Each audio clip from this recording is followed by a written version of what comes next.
नमस्कार। आज हम पढ़ रहे हैं मुंशी प्रेमचंद्र जी की कहानी शराब की दुकान।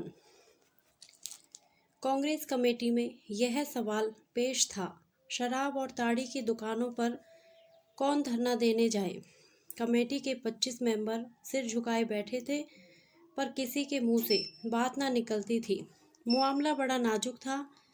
पुलिस के हाथों गिरफ्तार हो जाना तो ज़्यादा मुश्किल बात ना थी। पुलिस के कर्मचारी अपनी जिम्मेदारियों को समझते हैं। चूंकि अच्छे और बुरे तो सभी जगह होते हैं, लेकिन पुलिस के अफसर कुछ लोगों को छोड़कर सभ्यता से इतने खाली नहीं होते कि जाति और देश पर जान देने वालों के साथ दुर्व्यवहार करें।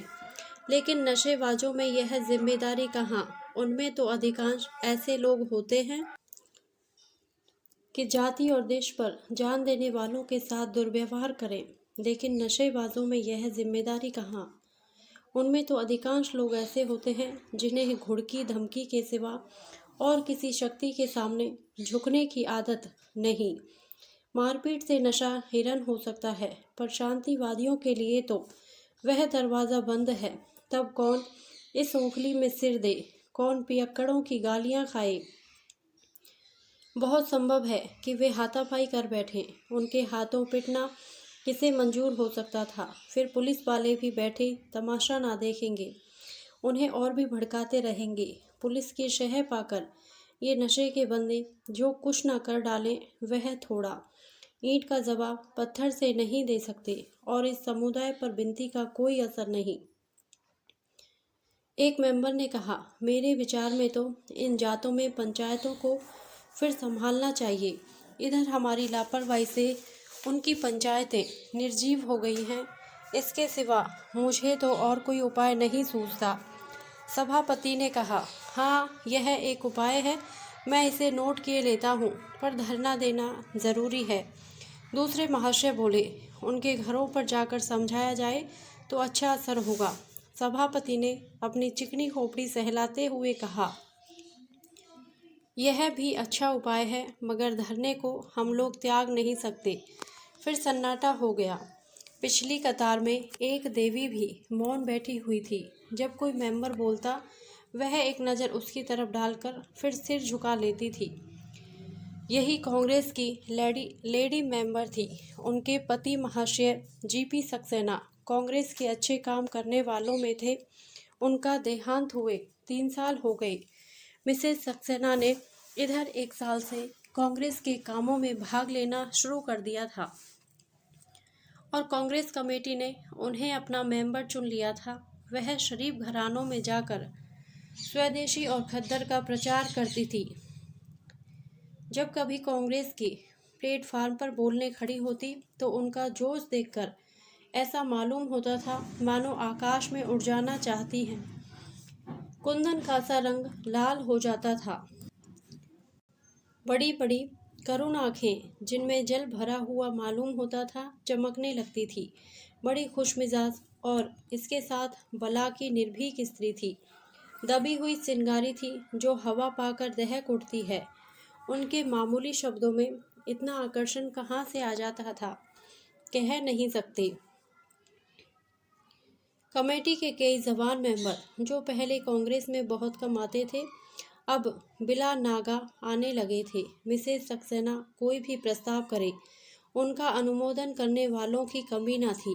उनकी सादगी, उनका उत्साह, उनकी विनय, उनकी मृदु वाणी कांग्रेस पर उनका सिक्का जमाए देती थी। हर आदमी उनकी खातिर सम्मान की सीमा तय करता था, पर उनकी स्वाभाविक नम्रता उन्हें अपने दैवी साधनों से पूरा फायदा न उठाने देती थी। जब कमरे में आती, लोग खड़े हो जाते थे, पर वह पिछली सबसे आगे न बढ़ती थी। मिसेस सक्सेना ने प्रधान से पूछा, शराब की दुकानों पर औरतें धरना दे सकती हैं? सबकी आंखें उनकी ओर उठ गई। इस प्रश्न का आशय सब समझ गए।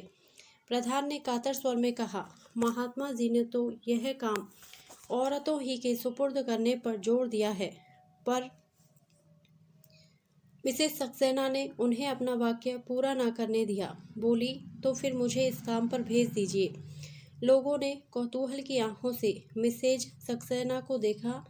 यह सुकुमारी, जिसके कोमल अंगों में शायद हवा भी चुभती हो, गंदी गलियों में ताड़ी और शराब की दुर्गंध भरी दुकानों के सामने जाने और नशे से पागल आदमियों की कलुषित आंखों और बाहों का सामना करने को कैसे तैयार हो गई। एक महाशय ने अपने समीप के आदमी के कान में कहा, बला की निडर औरत है। उन महाशय ने जले हुए शब्दों में उत्तर दिया, हम लोगों को कांटों में घसीटना चाहती है और कुछ नहीं। वह बेचारी क्या पिकेटिंग करेगी, दुकान के सामने खड़ा तक तो हुआ ना जाएगा। प्रधान ने सिर झुकाकर कहा, मैं आपके साहस और उत्साह की प्रशंसा करता हूँ, लेकिन मेरे विचार में अभी शहर की दशा ऐसी नहीं है कि देवियाँ पिकेटिंग कर सकें। आपको खबर नहीं नशेबाज कितने मुंहफट होते हैं। विनय तो वह जानते ही नहीं। मिसेज सक्सेना ने व्यंग भाव से कहा, तो क्या आपका विचार है कि कोई ऐसा जमाना भी आएगा जब शराबी लोग विनय और शील के पुतले बन जाएंगे? यह दशा तो हमेशा ही रहेगी। आखिर महात्मा जी ने कुछ समझकर ही तो औरतों को यह काम सौंपा है। मैं नहीं कह सकती कि मुझे कहाँ तक सफलता होगी, पर इस कर्तव्य को टालने से काम न चलेगा। प्रधान ने पसोपेश में पढ़कर कहा, मैं तो आपको इस काम के लिए घसीटना उचित नहीं समझता। आगे आपको अख्तियार है।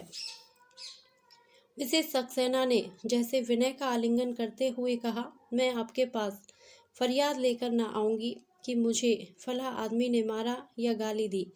इतना जानती हूँ कि अगर मैं सफल हो गई तो ऐसी स्त्रियों की कमी न रहेगी जो इस काम को 16 आने अपने हाथों में ना ले ले। इस पर एक नौजवान मेंबर ने कहा, मैं सभापति जी से निवेदन करूंगा कि मिसेज सक्सेना को यह काम दें। यह काम देकर आप हिंसा का सामना कर रहे हैं। इससे यह कहीं अच्छा है कि आप मुझे यह काम सौंपें। मिसेज सक्सेना ने गर्म होकर कहा, आपके हाथों हिंसा होने का डर और भी ज़्यादा है।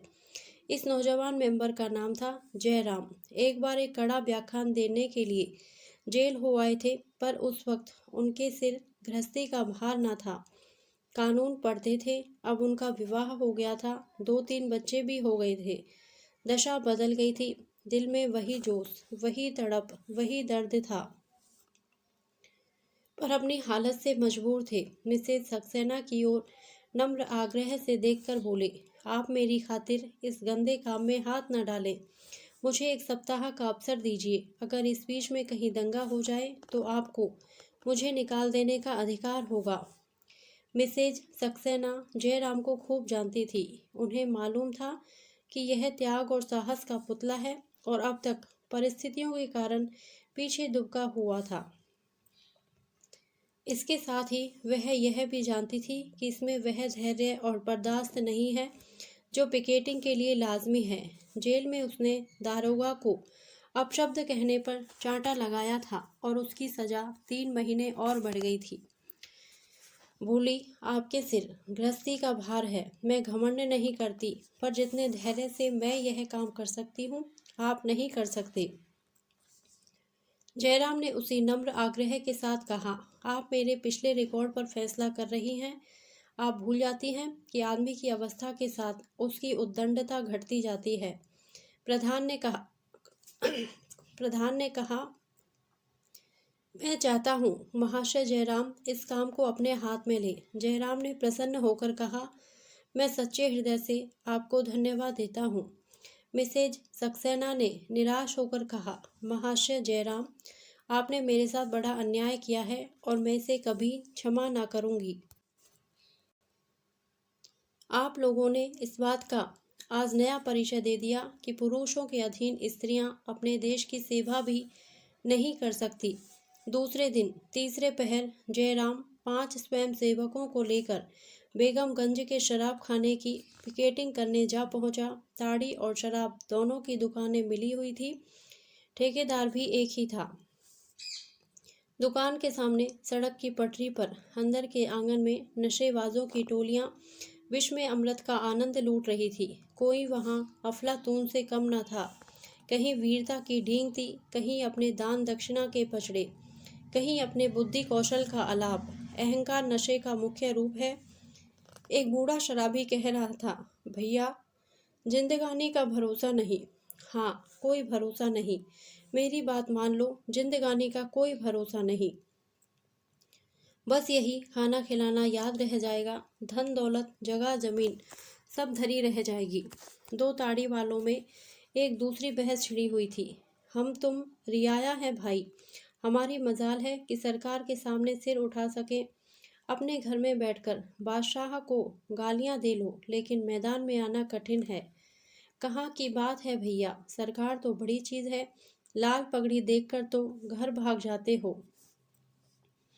छोटा आदमी भर पेट खा के बैठता है तो समझता है अब बादशाह हम ही हैं, लेकिन अपनी हैसियत को भूलना ना चाहिए।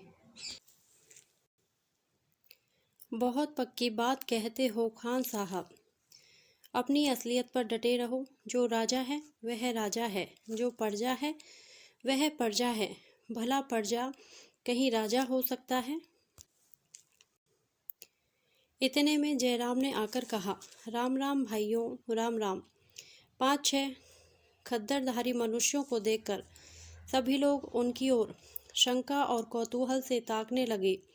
दुकानदार ने चुपके से अपने एक नौकर के कान में कुछ कहा और नौकर दुकान से उतरकर चला गया।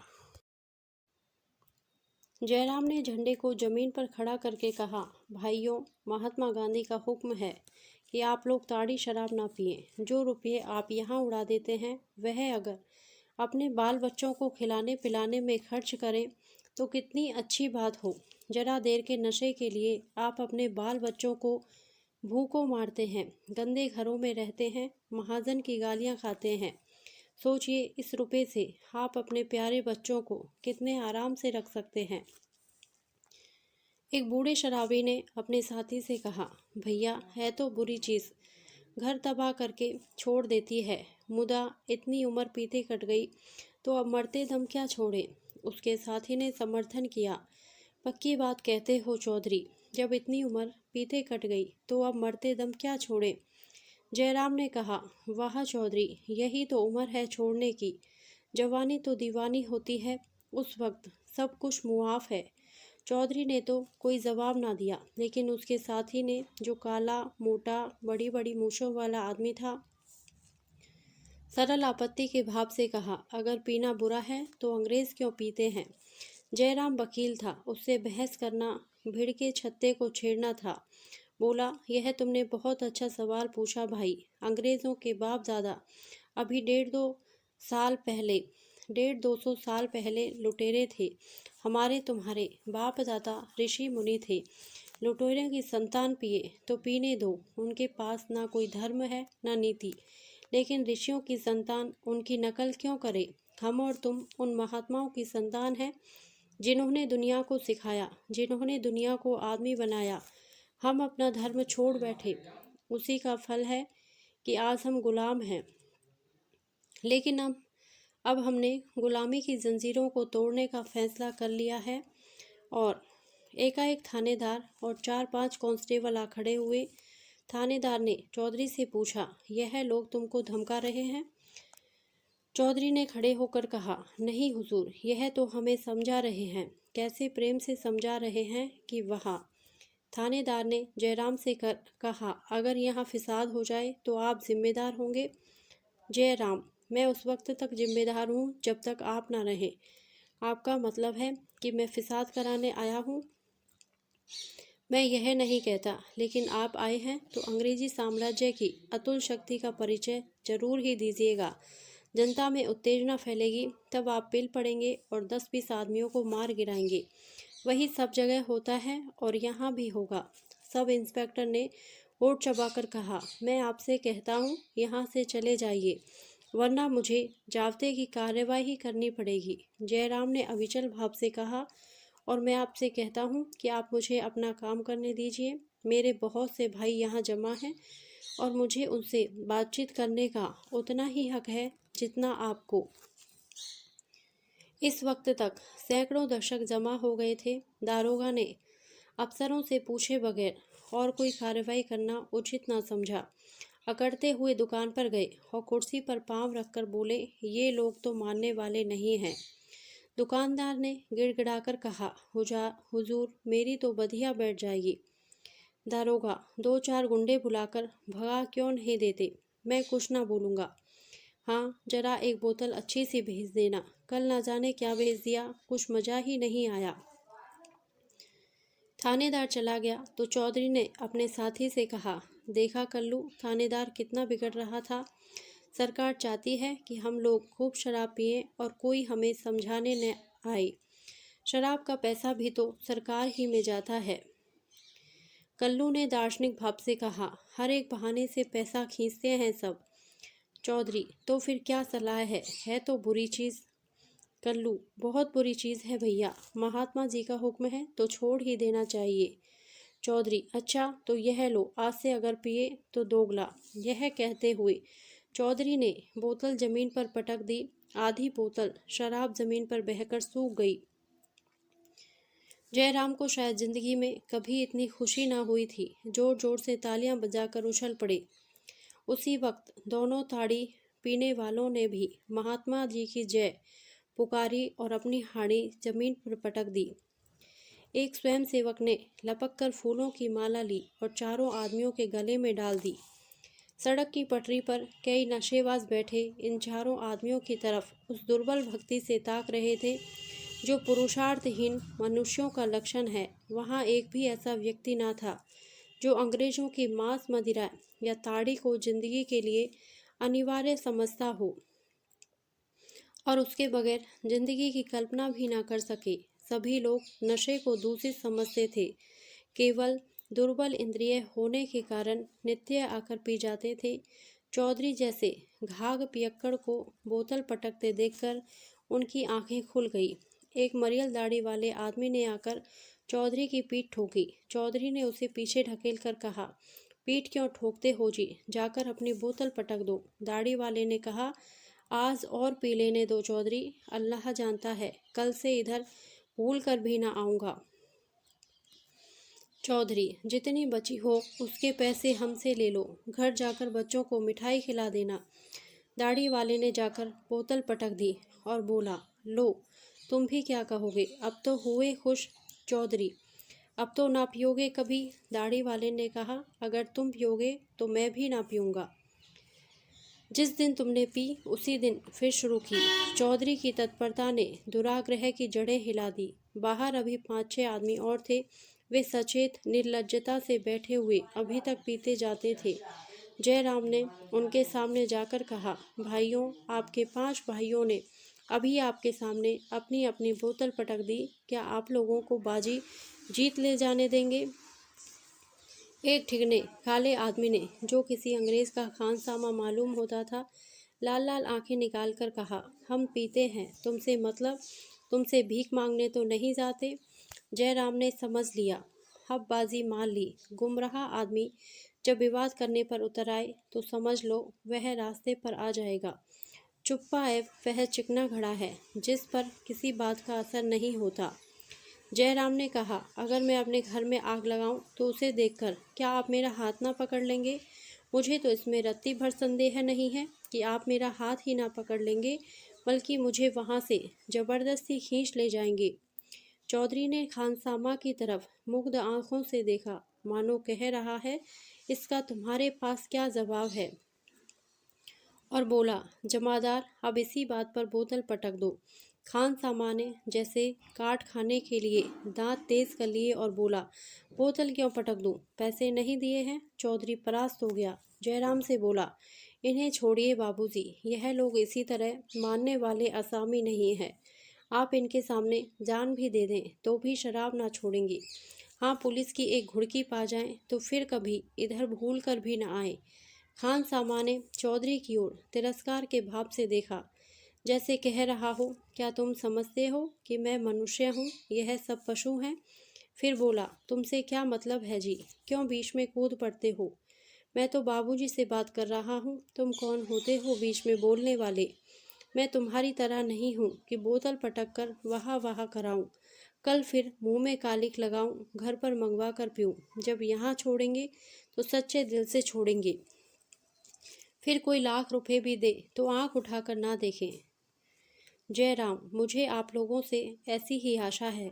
चौधरी ने खानसामा की ओर कटाक्ष करके कहा, क्या समझते हो मैं कल फिर पीने आऊँगा? खानसामा ने उद्दंडता से कहा, हाँ हाँ कहता हूँ, तुम आओगे और बदकर आओगे। कहो, पक्के कागज़ पर लिख दूँ? चौधरी, अच्छा भाई, तुम बड़े धर्मात्मा हो, मैं पापी सही। तुम छोड़ोगे तो जिंदगी भर के लिए छोड़ोगे। मैं आज छोड़कर कल फिर पीने लगूंगा, यही सही। मेरी एक बात गांठ बांध लो, तुम उस वक़्त छोड़ोगे जब जिंदगी तुम्हारा साथ छोड़ देगी। इसके पहले तुम नहीं छोड़ सकते। खानसामा, तुम मेरे दिल का हाल क्या जानते हो? चौधरी, जानता हूँ, तुम्हारे जैसे सैकड़ों आदमी को भुगत चुका हूँ।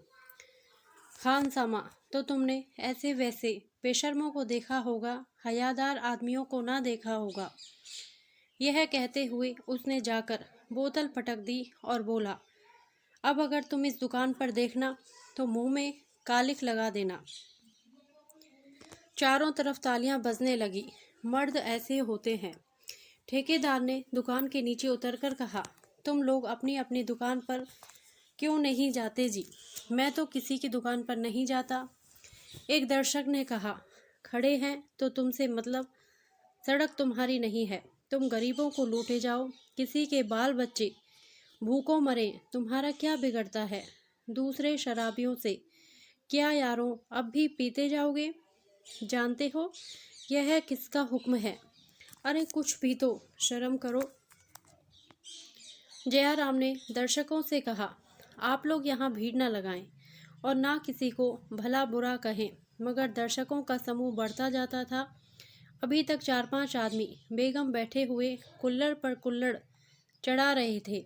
एक मनचले आदमी ने जाकर उस बोतल को उठा लिया जो उनके बीच में रखी हुई थी और उसे पटकना चाहता था कि चारों शराबी उठ खड़े हुए और उसे पीटने लगे। जयराम और उसके स्वयंसेवक तुरंत वहां पहुंच गए और उसे बचाने की चेष्टा करने लगे कि चारों उसे छोड़कर जयराम की तरफ लपके। दर्शकों ने देखा कि जयराम पर मार पड़ा चाहती है तो कई आदमी झल्ला कर उन चारों शराबियों पर टूट पड़े, लातें, घूंसे और डंडे चलाने लगे। जयराम को इसका कुछ अवसर न मिलता था कि किसी को समझाए। दोनों हाथ फैलाए उन चारों के वारों से बच रहा था। वह चारों भी आपे से बाहर होकर दर्शकों पर डंडे चला रहे थे। जयराम दोनों तरफ से मार खाता था। शराबियों के वार भी उस पर पड़ते थे, तमाशाइयों के वार भी उसी पर पड़ते थे, पर वह उनके बीच से हटता ना था। अगर वह इस वक्त अपनी जान बचाकर हट जाता तो शराबियों की खैरियत ना थी। इसका दोष कांग्रेस पर पड़ता। वह कांग्रेस को इस आक्षेप से बचाने के लिए अपने प्राण देने पर तैयार था। मिसेस सक्सेना को अपने ऊपर हंसने का मौका वह ना देना चाहता था। आखिर उसके सिर पर डंडा इस जोर से पड़ा कि वह सिर पकड़कर बैठ गया। आंखों के सामने तितलियां उड़ने लगी। फिर उसे होश न रहा। जयराम सारी रात बेहोश पड़ा रहा। दूसरे दिन सुबह को जब उसे होश आया तो सारी देह में पीड़ा हो रही थी और कमजोरी इतनी थी कि रह रह कर जी डूबता जाता था। एकाएक सिराहने की तरफ आंख उठ गई तो मिसेस सक्सेना बैठी नजर आई। उन्हें देखते ही स्वयं सेवकों के मना करने पर भी उठ बैठा। दर्द और कमजोरी दोनों जैसे गायब हो गई। एक एक अंग में स्फूर्ति दौड़ गई। मिसेज सक्सेना ने उसके सिर पर हाथ रखकर कहा, आपको बड़ी चोट आई, इसका सारा दोष मुझ पर है। जयराम ने भक्ति में कृतज्ञता के भाव से देखकर कहा, चोट तो ऐसी ज्यादा ना थी, इन लोगों ने बरबस पट्टी सट्टी बांधकर जख्मी बना दिया। मिसेज सक्सेना ने ग्लानित होकर कहा, मुझे आपको न जाने देना चाहिए था।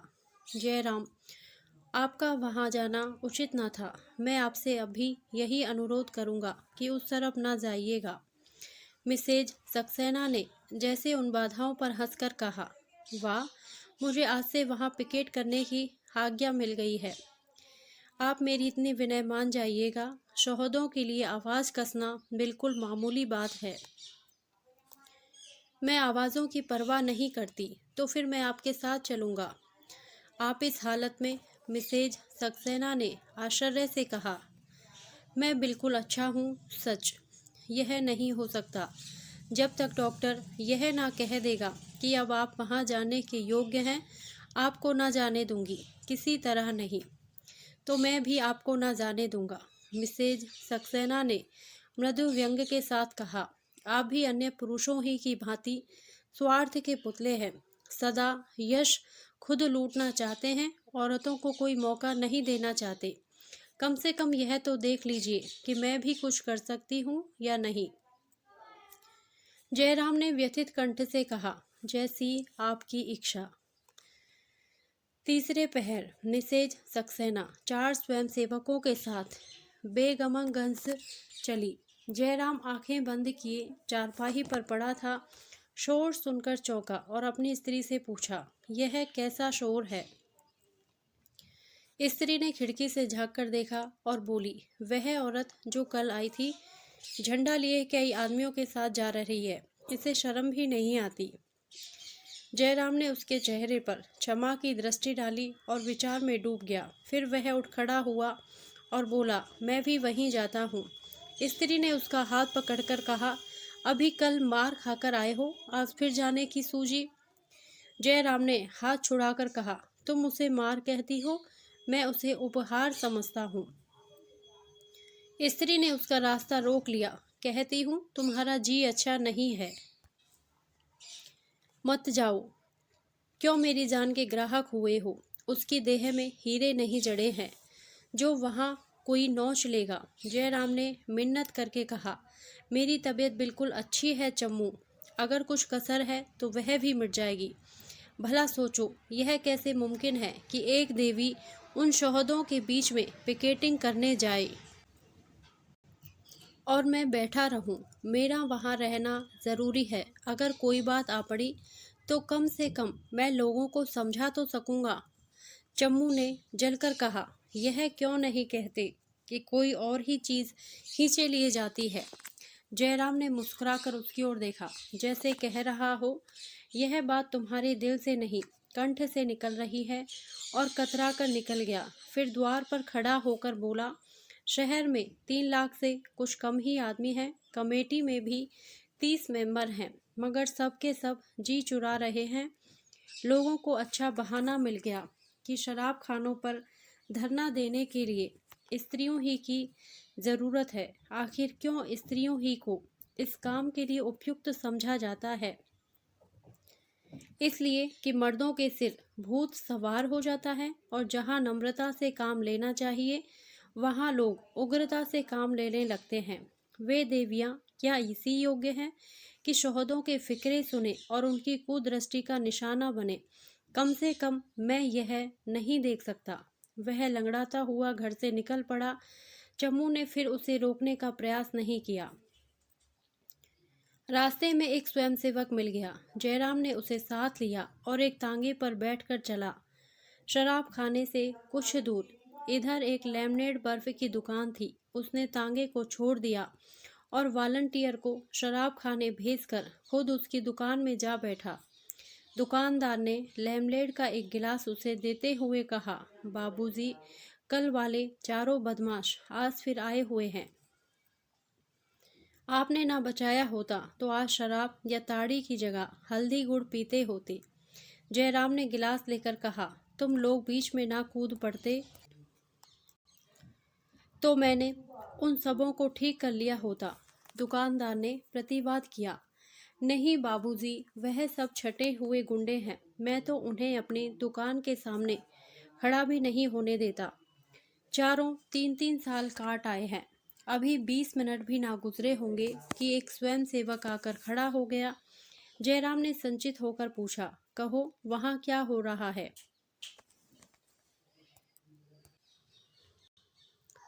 स्वयंसेवक ने कुछ ऐसा मुंह बना लिया जैसे वहाँ की दशा कहना वह उचित नहीं समझता, और बोला, कुछ नहीं, देवी जी आदमियों को समझा रही हैं। जयराम ने उसकी ओर अतृप्त नेत्रों से ताका, मानो कह रहे हों, बस इतना ही? इतना तो मैं जानता ही था। स्वयंसेवक ने एक क्षण बाद फिर कहा, देवियों का ऐसे शोहदों के सामने जाना अच्छा नहीं। जयराम ने अधीर होकर पूछा, साफ साफ क्यों नहीं कहते, क्या बात है? स्वयंसेवक डरते डरते बोला, सबके सब उनसे दिल लगी कर रहे हैं। देवियों का यहाँ आना अच्छा नहीं। जयराम ने और कुछ ना पूछा, डंडा उठाया और लाल लाल आंखें निकाले बिजली की तरह कौंद कर शराब खाने के सामने जा पहुंचा और मिसेज सक्सेना का हाथ पकड़कर पीछे हटाता हुआ शराबियों से बोला, अगर तुम लोगों ने देवियों के साथ जरा भी गुस्ताखी की तो तुम्हारे हक में अच्छा ना होगा। कल मैंने तुम लोगों की जान बचाई थी, आज इसी डंडे से तुम्हारी खोपड़ी तोड़ कर रख दूंगा। उसके बदले हुए तेवर को देखकर सबके सब नशेबाज घबरा गए। वे कुछ कहना चाहते थे कि मिसेज सक्सेना ने गंभीर भाव से पूछा, आप यहाँ क्यों आए? मैंने तो आपसे कहा था अपनी जगह से ना हिलेगा। मैंने तो आपसे मदद ना मांगी थी। जयराम ने लज्जित होकर कहा, मैं इस नियत से यहाँ नहीं आया था। एक ज़रूरत से इधर आ निकला था। यहाँ जमाव देखकर आ गया।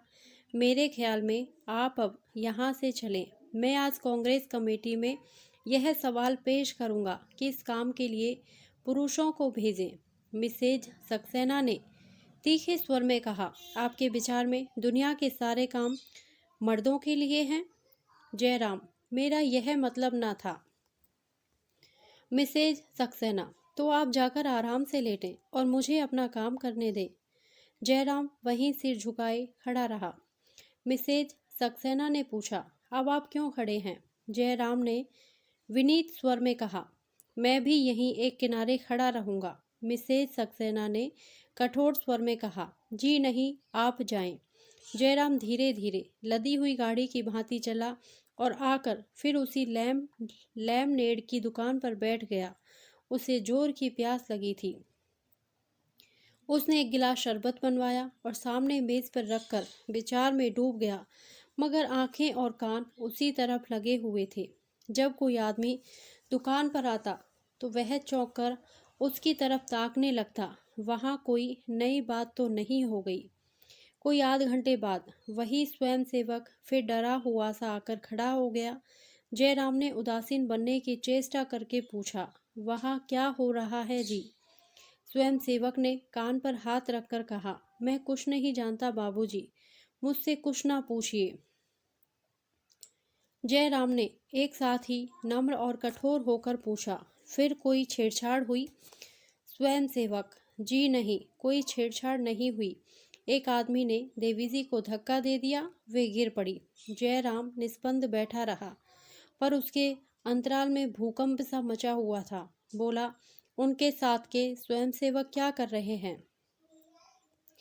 खड़े हैं, देवी जी उन्हें बोलने ही नहीं देती। तो क्या बड़े जोर से धक्का दिया?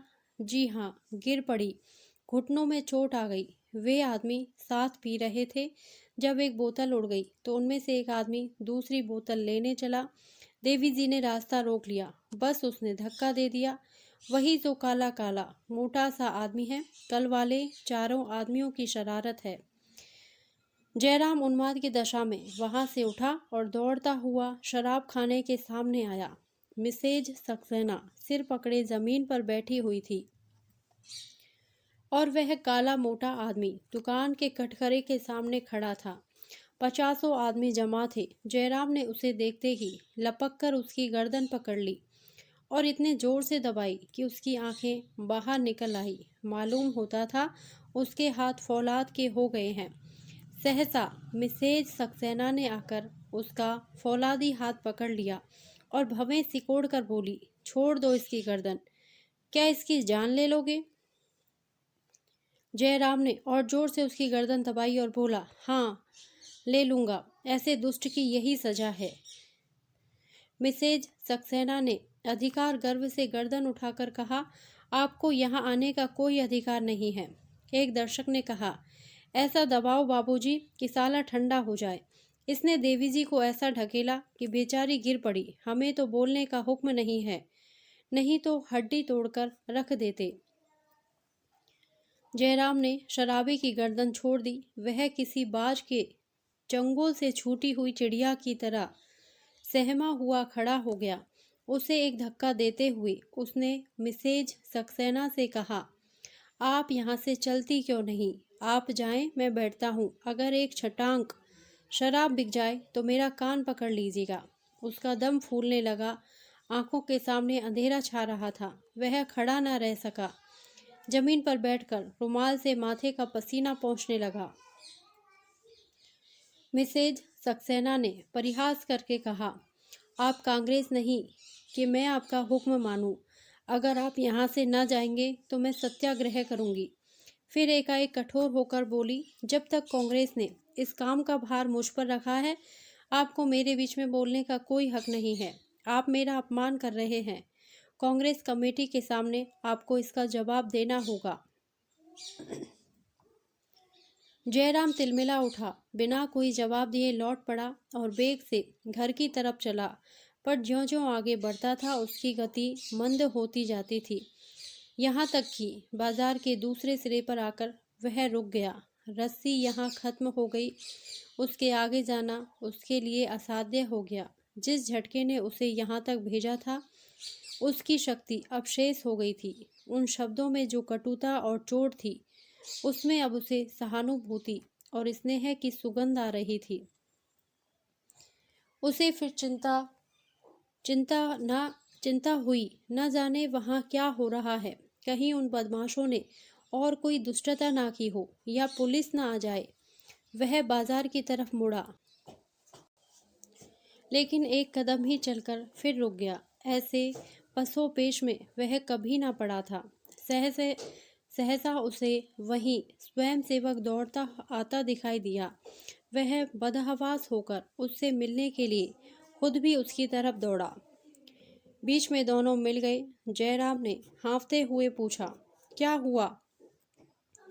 क्यों भागे जा रहे हो? स्वयंसेवक ने दम लेकर कहा, बड़ा गजब हो गया बाबूजी। आपके आने के बाद वह काला शराबी बोतल लेकर दुकान से चला तो देवी जी दरवाजे पर बैठ गई। वह बार बार देवी जी को हटाकर निकलना चाहता है, पर वह फिर आकर बैठ जाती है। धक्कम धक्के में उनके कुछ कपड़े फट गए हैं और कुछ चोट भी।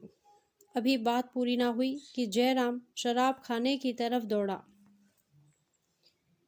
जयराम शराब खाने के सामने पहुंचा तो देखा मिसेज सक्सेना के चारों ओर स्वयंसेवक दुकान के सामने लेटे हुए हैं और मिसेज सक्सेना एक किनारे सिर झुकाए खड़ी हैं। जयराम ने डरते डरते उनके चेहरे पर निगाह डाली। आंचल पर रक्त की बूंदें दिखाई दी।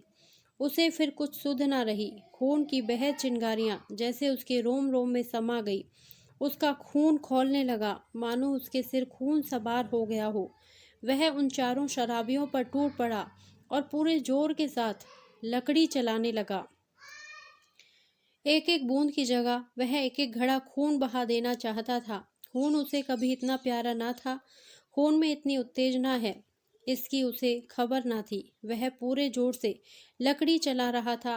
मिसेज सक्सेना कब आकर उसके सामने खड़ी हो गई उसे कुछ पता न चला। जब वह जमीन पर गिर पड़ी तब उसे जैसे होश आ गया। उसने लकड़ी फेंक दी और वहीं निश्चल निस्पंद खड़ा हो गया, मानो उसका रक्त प्रवाह रुक गया है।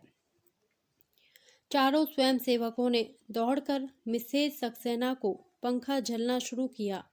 दुकानदार ठंडा पानी लेकर दौड़ा। एक दर्शक डॉक्टर को बुलाने भागा, पर जयराम वहीं बेजान खड़ा था, जैसे स्वयं अपने तिरस्कार भाव का पुतला बन गया हो। अगर इस वक्त कोई उसके दोनों हाथ काट डालता, कोई उसकी आंखें लाल लोहे से फोड़ देता, तब भी वह चू ना करता। फिर वहीं सड़क पर बैठकर उसने अपने लज्जित, तिरस्कृत, पराजित मस्तक को भूमि पर पटक दिया और बेहोश हो गया। उसी वक्त उस काले मोटे शराबी ने बोतल जमीन पर पटक दी और उसके सिर पर ठंडा पानी डालने लगा। एक शराबी ने लाइसेंसदार से कहा, तुम्हारा रोजगार अन्य लोगों की जान लेकर रहेगा। अभी दूसरा ही दिन है। लाइसेंसदार ने कहा, कल से मेरा इस्तीफा है। अब स्वदेशी कपड़े का रोजगार करूंगा। जिसमें जस भी है और उपकार भी। शराबी ने कहा, घाटा तो बहुत रहेगा। दुकानदार ने किस्मत ठोक कर कहा, घाटा नफ़ा तो जिंदगानी के साथ है। धन्यवाद। यदि आपको यह कहानी अच्छी लगी हो तो प्लीज़ मेरे वीडियो को लाइक करें, शेयर करें और मेरे चैनल को सब्सक्राइब करें। Thank you.